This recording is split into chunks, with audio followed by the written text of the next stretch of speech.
विकारगतः स्मरणसोऽजन्मन् प्रातः स्मरामि मदिरारुणपूर्णनेत्रां कालीं करालवदनां कमनीयमात्राम्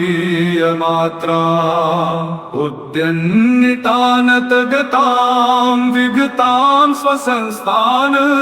धात्रीं समस्तजगतां करुणागचित्ताम् प्रातर्भजामि भुजगाभरणां पर्णां श्रीदक्षिणां ललितवाललतां सपर्णां कारुण्यपूर्णनयनां नगराजकन्यां धनां वराभयकरां परमार्तिहन्त्रीं प्रातर्नमामि नगराजकुलोद्भवां तां कान्तां शिवस्य करवाललकालहस्तां त्रैलोक्यपालनपरां प्रणवादिमात्रां नागेन्द्रहारकलितां ललितां त्रिनेत्रां श्लोकत्रयमिमं पुण्यं प्रातः प्रातः पठेन्नरः तमो बुद्धिं समुत्तीर्य सपश्येत् कालिकापदम् प्रातः स्मरामि मदिरारुणपूर्णनेत्रां कालीं करालवदनां कमनीयमात्राम् उद्यन्नितानतगतां विगतां स्वसंस्थान धात्रीं समस्तजगतां करुणागचित्ताम् प्रातर्भजामि भुजगाभरणां पर्णां श्रीदक्षिणां ललितवाललतां सपर्णां कारुण्यपूर्णनयनां नगराजकन्यां धनां वराभयकरां परमार्तिहन्त्रीं प्रातर्नमामि नगराजकुलोद्भवां तां कान्तां शिवस्य करवाललकालहस्तां त्रैलोक्यपालनपरां प्रणवादिमात्रां नागेन्द्रहारकलितां ललितां त्रिनेत्रां श्लोकत्रयमिमं पुण्यं प्रातः प्रातः पठेन्नरः तमो बुद्धिं समुत्तीर्य सपश्येत् कालिकापदम् प्रातः स्मरामि मदिरारुणपूर्णनेत्रां कालीं करालवदनां कमनीयमात्राम् उद्यन्नितानतगतां विगतां स्वसंस्थान धात्रीं समस्तजगतां करुणागचित्ताम् प्रातर्भजामि भुजगाभरणां पर्णां श्रीदक्षिणां ललितवाललतां सपर्णां कारुण्यपूर्णनयनां नगराजकन्यां धनां वराभयकरां परमार्तिहन्त्रीं प्रातर्नमामि नगराजकुलोद्भवां तां कान्तां शिवस्य करवाललकालहस्तां त्रैलोक्यपालनपरां प्रणवादिमात्रां नागेन्द्रहारकलितां ललितां त्रिनेत्रां श्लोकत्रयमिमं पुण्यं प्रातः प्रातः पठेन्नरः तमो बुद्धिं समुत्तीर्य सपश्येत् कालिकापदम् प्रातः स्मरामि मदिरारुणपूर्णनेत्रां कालीं करालवदनां कमनीयमात्राम् उद्यन्नितानतगतां विगतां स्वसंस्थान धात्रीं समस्तजगतां करुणागचित्ताम् प्रातर्भजामि भुजगाभरणां पर्णां श्रीदक्षिणां ललितवाललतां सपर्णां कारुण्यपूर्णनयनां नगराजकन्यां धन्यां वराभयकरां परमार्तिहन्त्रीं प्रातर्नमामि नगराजकुलोद्भवां तां कान्तां शिवस्य करवाललकालहस्तां त्रैलोक्यपालनपरां प्रणवादिमात्रां नागेन्द्रहारकलितां ललितां त्रिनेत्रां श्लोकत्रयमिमं पुण्यं प्रातः प्रातः पठेन्नरः तमो बुद्धिं समुत्तीर्य सपश्येत् कालिकापदम् प्रातः स्मरामि मदिरारुणपूर्णनेत्रां कालीं करालवदनां कमनीयमात्राम् उद्यन्नितानतगतां विगतां स्वसंस्थान् धात्रीं समस्तजगतां करुणागचित्ताम् प्रातर्भजामि भुजगाभरणां पर्णां श्रीदक्षिणां ललितवाललतां सपर्णां कारुण्यपूर्णनयनां नगराजकन्यां धन्यां वराभयकरां परमार्तिहन्त्रीं प्रातर्नमामि नगराजकुलोद्भवां तां कान्तां शिवस्य करवाललकालहस्तां त्रैलोक्यपालनपरां प्रणवादिमात्रां नागेन्द्रहारकलितां ललितां त्रिनेत्रां श्लोकत्रयमिमं पुण्यं प्रातः प्रातः पठेन्नरः तमो बुद्धिं समुत्तीर्य सपश्येत् कालिकापदम् प्रातः स्मरामि मदिरारुणपूर्णनेत्रां कालीं करालवदनां कमनीयमात्राम् उद्यन्नितानतगतां विगतां स्वसंस्थान् धात्रीं समस्तजगतां करुणागचित्ताम् प्रातर्भजामि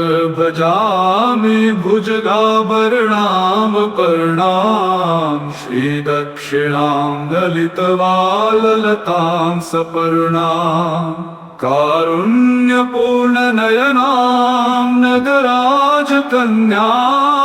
धन्यां वराभयकरां परमार्तिहन्त्रीं प्रातर्नमामि नगराजकुलोद्भवां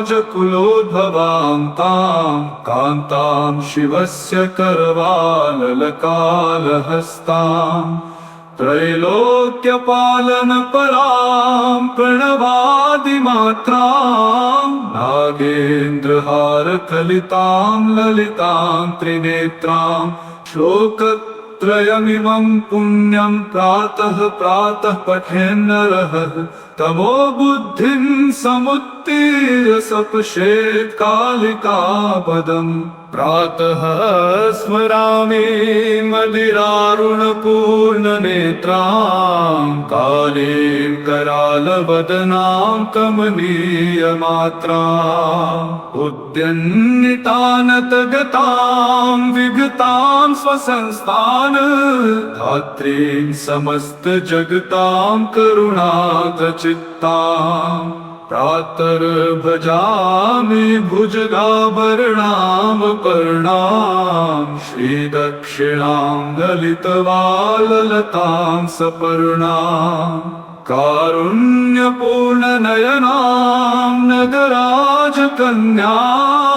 धन्यां वराभयकरां परमार्तिहन्त्रीं प्रातर्नमामि नगराजकुलोद्भवां तां कान्तां शिवस्य करवाललकालहस्तां त्रैलोक्यपालनपरां प्रणवादिमात्रां नागेन्द्रहारकलितां ललितां त्रिनेत्रां श्लोकत्रयमिमं पुण्यं प्रातः प्रातः पठेन्नरः तमो बुद्धिं समुत्तीर्य सपश्येत् कालिकापदम् प्रातः स्मरामि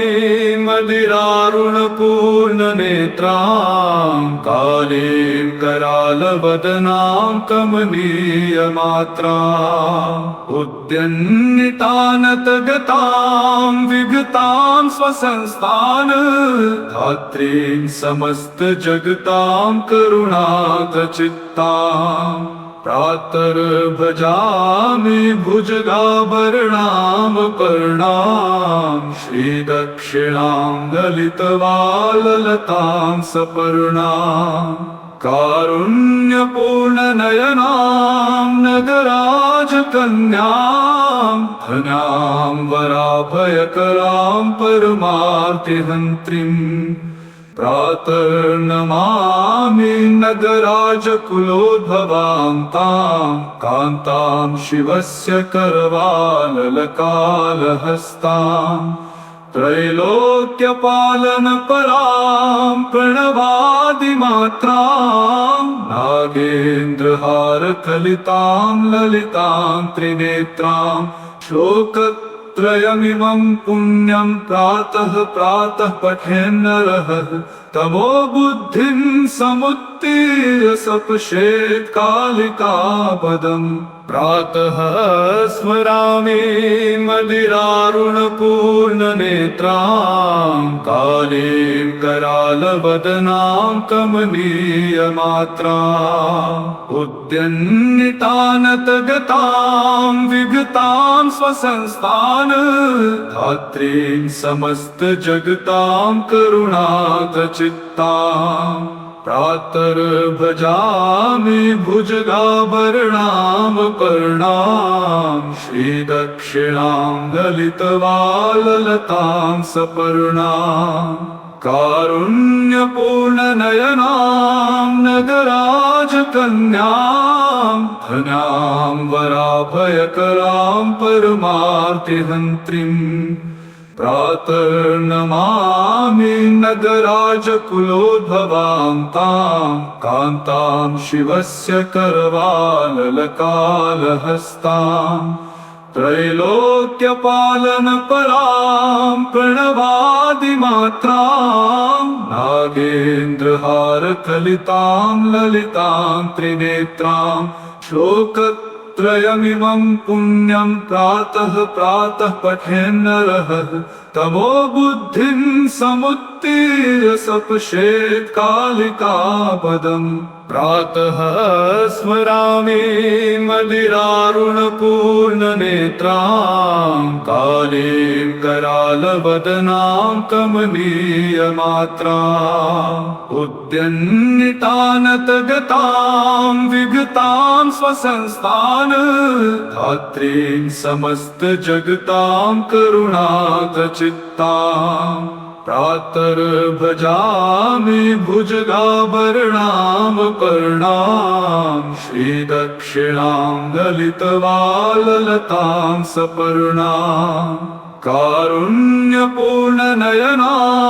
नगराजकन्यां धन्यां वराभयकरां परमार्तिहन्त्रीम् प्रातर्नमामि नगराजकुलोद्भवां तां कान्तां शिवस्य करवाललकालहस्तां त्रैलोक्यपालनपरां प्रणवादिमात्रां नागेन्द्रहारकलितां ललितां त्रिनेत्रां श्लोकत्रयमिमं पुण्यं प्रातः प्रातः पठेन्नरः तमो बुद्धिं समुत्तीर्य सपश्येत् कालिकापदम् प्रातः स्मरामि मदिरारुणपूर्णनेत्रां कालीं करालवदनां कमनीयमात्राम् उद्यन्नितानतगतां विगतां स्वसंस्थान धात्रीं समस्तजगतां करुणातचित्ताम्